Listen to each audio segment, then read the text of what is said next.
Hi, when you come to think about it, maybe many of us soon will now be verging on Go's extreme spectrum, unless you wholeheartedly subscribe to our weird, contradictory, rigged, corrupt system of so-called parliamentary democracy here in the UK, which really isn't a democracy by any shade of the imagination.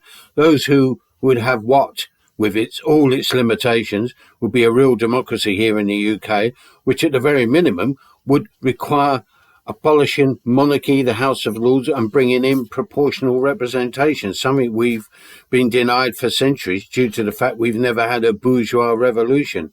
Instead, our bourgeoisie and their money married into the land and slave-owning aristocracy in a compromise that has delivered the present well past its sell-by-date system. Our bourgeois middle classes, interesting enough, have never developed a revolutionary faction. Whenever the working class has struck out in that direction, it has been squashed by force or other means of persuasion. The likes of Gove, his barely thinking think tank, represent this fossilised mentality.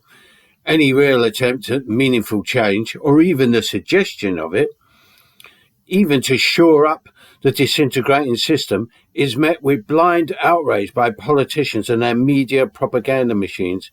If change is impossible from above, it has to come from below, which is precisely what all ruling class factions here fear the most, because it could spiral well out of their control.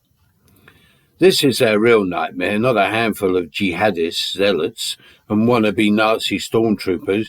Should a substantial section of the population, or even significant minority, become sufficiently politicised or just plain angry enough, which is far more likely, and start doing something beyond the control of the lab-con duopoly, resulting in the establishment beginning to lose its grip, then the word extremist will lose all meaning, and rightfully so, as we would be entering an entirely new and different phase.